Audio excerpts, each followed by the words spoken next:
Good morning and welcome to Worldwide Wisdom. Today we're learning about the spirituality of the kosher signs of the animals. This is what we're learning about today and why it is that some animals are kosher and some aren't. Why is it that not all animals are created equal? What makes it that one animal is kosher and one animal is not? There's more than just a culinary curiosity here. In addition to the fact that God said so, fair enough, because when God tells us in the Torah that this is how you do it, then that's how you're supposed to follow, right? However, there also, Chassidus opens our eyes to help us understand and appreciate the reason behind the Torah's laws. You know, as Jews, we aspire to try to understand the meaning of the Torah, not that our fulfillment depends upon our understanding. If you can understand the meaning, the secret behind the law, that's a bonus point. But it's not that if I don't understand it, I won't fulfill it, but rather that I do it because that's what God told me to do. And this is, in fact, what the Jewish people said. When God offered us the Torah, he asked us if you want the Torah, and we said, Na'aseh v'nishma, we will fulfill it, and then we'll try to understand it. So first and foremost, we're going to do, and only afterwards, we're going to try to comprehend. This is the approach of a Jew. This is about commitment. You know, it's interesting. When it comes to marriages today, people tend to think of marriage in terms of convenience. Would you agree to that? No?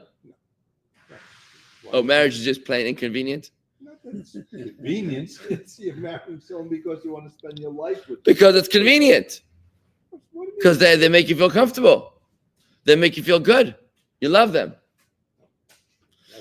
But in Torah, if you think of love as convenience, thank you so much. In Torah, we don't marry out of convenience. Well, think of it this way: what happens when marriage is not working out? What happens when the relationship is not what you expected it to be? What's going to happen then? You separate. But in Torah, we marry not out of convenience, but out of commitment. The relationship is founded upon a principle, upon the fact that God put us together.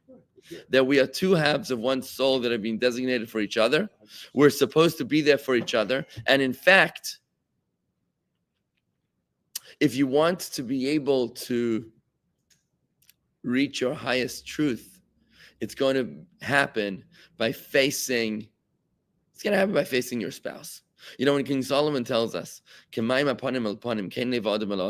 water reflects the face, so too does the heart of one fellow reflect that of the heart of one man reflect that of his fellow, of his mate.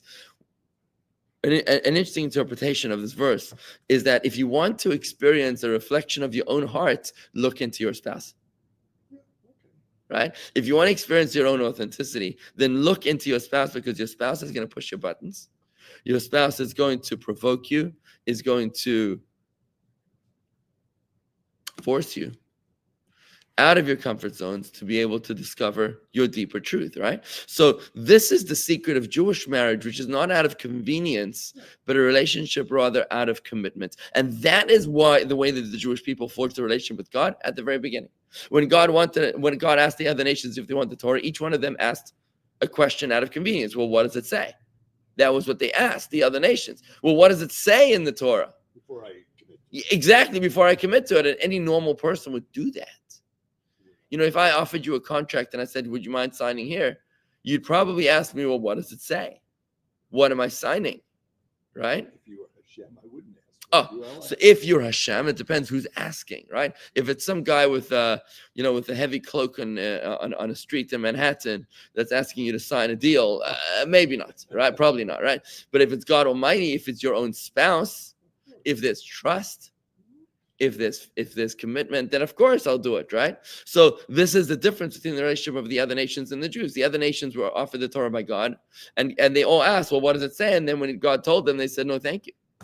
When it comes to the Jewish people being offered the Torah, they said, of course, we will do, and we will then try to understand. So when it comes to the laws of kosher, we have the laws of kosher in the 6th Torah portion. You'll find them in the Chumash on page 663. We're going to come across them in just a moment. But if we're able to understand also the reason behind the laws, that's a bonus. And that's something which helps us to appreciate and deepen our commitment. but it's not something upon which our fulfillment depends. Does that make sense to you? Beautiful.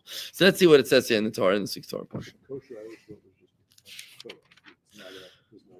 So you always thought that kosher is a chok. Now there are 3 kinds of laws in the Torah. There are laws that are logical, mishpatim, laws that are testimonial, eidos, and laws that are illogical, irrational, just decrees. They're called chokim. So you're saying that you always thought of kosher as a chok.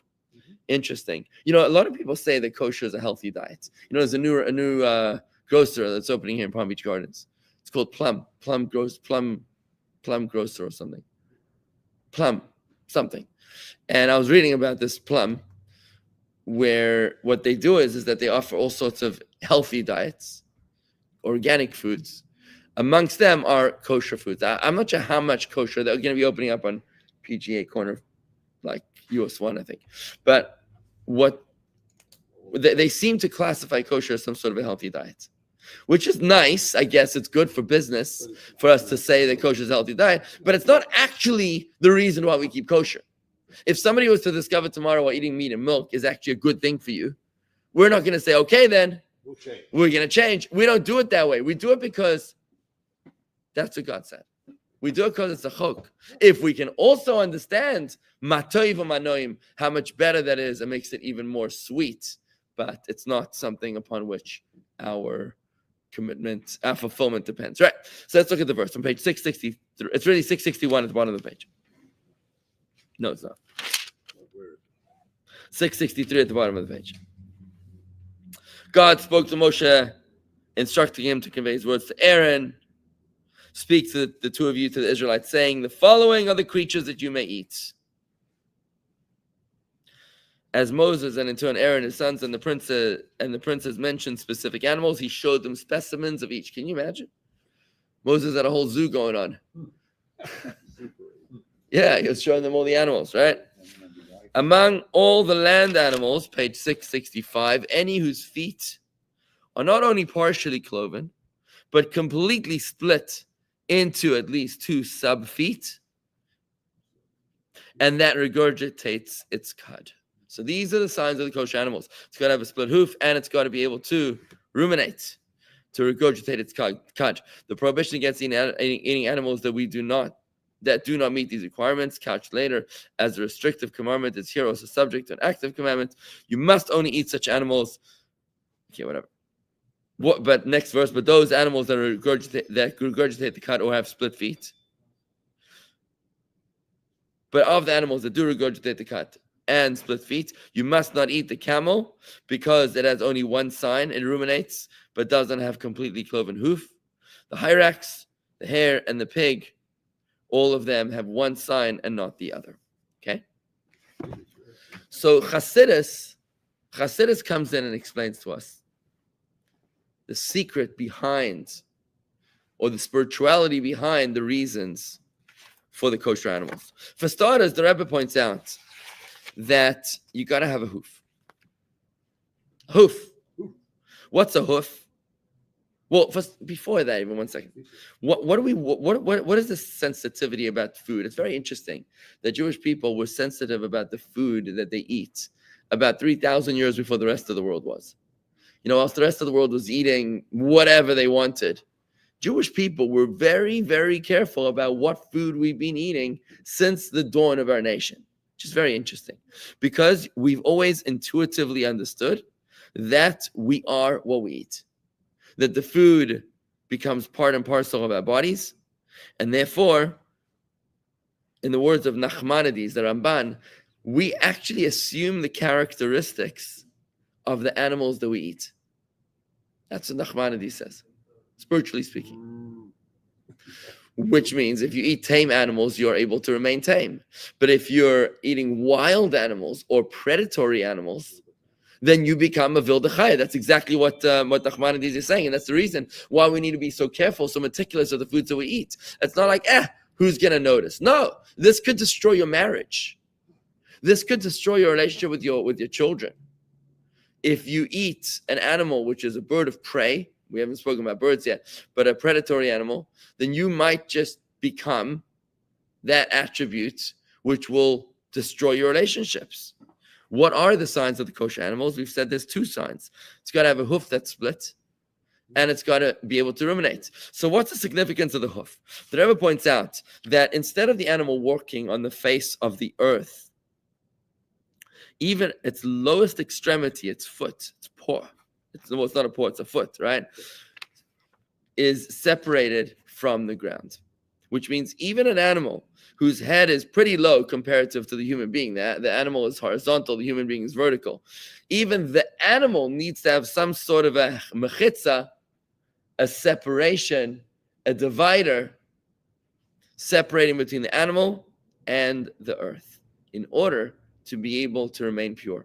What this means is, on a very practical and personal level, is that you cannot wallow in the pool of self-indulgence and expect to remain pure. There have to be red lines and parameters in your life in order for you to be able to experience Kedusha, to experience holiness. The word Kadosh, holy, actually means separate, special, or designated. That's what the word Kadosh means. And if everything is allowed, if everything is permissible, there's no such thing as holiness. You have to be able to create boundaries in your life to separate the mundane from the spiritual, from the holy. Right? You've got to have a hoof that separates between the earthiness of the most mundane of our experiences and our lives. So you got to be able to have some boundaries and say, this is a place that I don't go to. This is a website that I don't visit. Right? You've got to be able to have some sort of a boundary. In Chassidus, in Tanya, we've learned about a concept called iskafia. Iskafia is when you are able to curb your appetite, you curb your enthusiasm, you limit your desire. You say, just because I want something, it doesn't mean that I have to have it. In fact, what Tanya is teaching us is that when we tell ourselves that when I want something and I don't allow myself to do it, then I'm taming my animal soul. That's what I'm doing.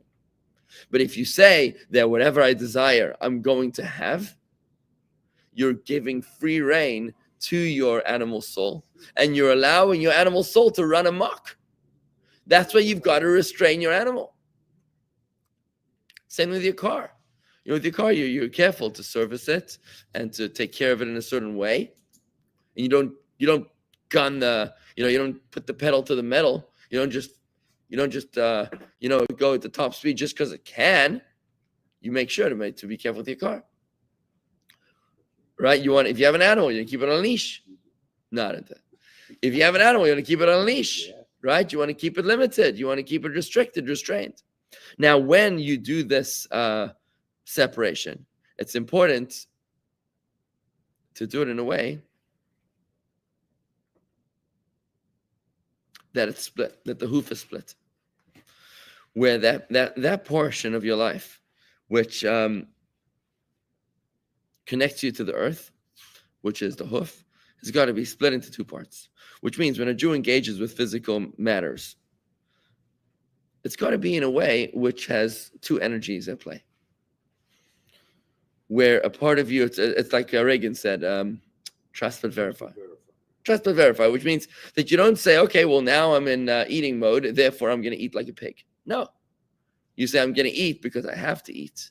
But I'm going to do it, I'm going to eat like a Jew. I'm going to eat like a mindful person, where I'm only eating those foods that are good for me, for example. And I'm not eating like a glutton. I'm eating like a mensch, right? Where I'm not just eating because the food looks good, but I'm actually eating in order to energize my body to be able to do what I really am here for. And that's a lot of people will tell you that their very existence is to be able to indulge. Live to eat, right? Whereas the Jew eats to live. It's very interesting. We're just coming back from Pesach vacation, where you're able to see how people live during their free time. If you want to really get to know someone, look how they conduct themselves in their free time, right? And it's very interesting. You see other people about how they behave in their free time when nobody's telling them what to do, and it's not always very impressive. It's not very pretty. But when you see a Jew that is mindful about his vacation, he's trying to relax in order to regain strength, in order to refocus his momentum on his true purpose, which is serving God, that's a split hoof. That's a hoof that says, look, when I'm engaging in the mundane parts of my life, I'm on vacation, I'm eating, I'm doing some physical experience that I need to. I'm doing so in a way that I'm not fully invested, but it's got a split hoof. I've got some sort of a separation, some sort of a demarcation.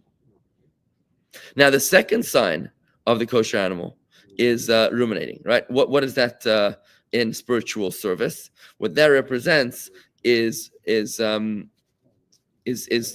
to be able to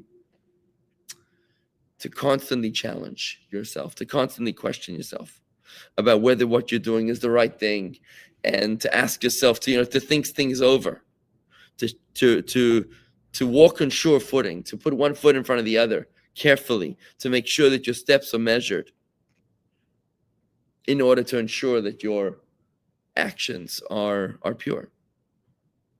It's not enough to just say, well, I'm walking down a well-beaten path and I'm going to do what everybody else is doing. That's not okay. We're living in a world with tremendous questions, novelties. There's all sorts of experiences today that nobody's experienced before in the history of the world. I mean, think about it. We're dealing with technological advances, with modern technology, with experiences, with indulgences, with just gadgets in our lives. It's a question as simple as buying a phone for your child. At what age do you give a smartphone to your child? Think about that. 38. At 38 years old. It's an interesting question, right? Just think about that for a second. No other generation in history had to ever grapple with that question before. And it's a scary realization that the day you give a smartphone to your child is the day that you will no longer be the center of their life. It's actually scary to think about that. Well, yeah, but at which age do you want to do that? And that's where you got to ruminate. You've got to constantly check and question and probe and reevaluate to see if the direction that you're going is correct. And maybe you made a mistake. If you made a mistake, then don't double down on your mistake, but fix it. Do whatever you can to fix that relationship, to fix the mistake that you might have made in order to ruminate. You got to keep on chewing that food over and over and over again. Now, when it comes to the kosher birds, I want to show you what they're. Yeah.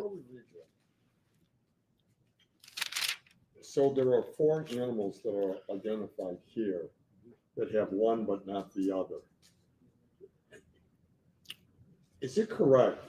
Either we learned it here or I read it or it was in one of the classes that this is proof that God wrote the Torah.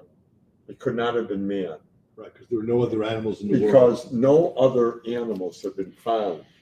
And so if a man would have written the Torah, he had not gone beyond the Middle East. So how would you know what animals existed in Australia, in Antarctica, in Indonesia, in North America? Right, there are animals being discovered to this very day. There are species that are still being discovered. Right. So how could anybody have ever known 3,250 years ago that there's only 4 exceptions to the rule of animals that have both signs? That's it. So that's like evidence, hard evidence that it could not have been a man. Absolutely. A man would not have known the extent of all the animals. So how could You'd have to be ridiculous to make such a statement. It's a train wreck to make such a statement. I mean, you could easily disprove the entire religion by making something so stupid to say a statement that says there's only 4 animals in the world that have this quality. I mean, seriously, with countless species, exactly, with countless species out there, it's a problem, right? But the fact that the Torah, the author of the Torah, has the courage to be able to say there's only 4 animals that have this exception, of course, that's a clear proof of the divine authorship of the Torah, absolutely. So I want to draw your attention to one last point, and that is to the birds. On page 667, middle of the page. Amongst fowl, you must consider the following loathsome and not eat them. They must not be eaten. They are loathsome. The griffin vulture, the bearded vulture, the osprey, the various species of vulture, the various types of crow, the ostrich, the cuckoo, the gull, the various species of sparrowhawk. Yep. The screech owl, the cormorant, the barn owl, barn owl. By the way, in my backyard the other night, I couldn't believe it. I came home, I see it in my backyard. My daughter shows me there's an owl. Isn't that cool to have an owl just hanging out? It's beautiful, right? Are they dangerous? Owls are dangerous. Oh, they could be, sure, could be. The bat, the pelican, the magpie, the stork, the heron, the hoopoe, the atalef. I mean, there's just a whole list. I think it's 24 birds over here, which are listed in the Torah. The ones that you're not allowed to eat, everyone else you're allowed to eat. When it comes to the birds, first for starters, we know that any predatory birds are not kosher. We know that, right? It's interesting, by the way, that there was a great Kabbalist by the name of Rabbi Shaya Levi Horowitz. He wrote a book called the Shnei Luchos Habris, the two tablets of the covenant, which is known by its acronym of the Shalah, Shalo. This Shalah, he lived 150 years ago. He says that he once saw a turkey attacking another insect or something, or some sort of a creature, maybe another bird, in a predatory manner. And therefore he said that the turkey is a bird of prey. So descendants of this guy, of the Shalah, have a tradition, they don't eat turkey. So it's not biblical, it's not rabbinic, it's like a family tradition of his family. So birds of prey they don't eat, we don't eat. We don't eat birds of prey because we don't believe the turkey is a predatory animal. But maybe it looked predatory to him. I don't know. Maybe he had one that was high. I don't know. But when it comes to the birds of prey, there aren't actually signs in the Torah that identify and define them. Rather, when it comes to the birds of prey, to the birds, it's based on Masoras. Masoras, which means a tradition. It's based on the Masorah. What does that mean? It means that it's not enough to be an intellectual.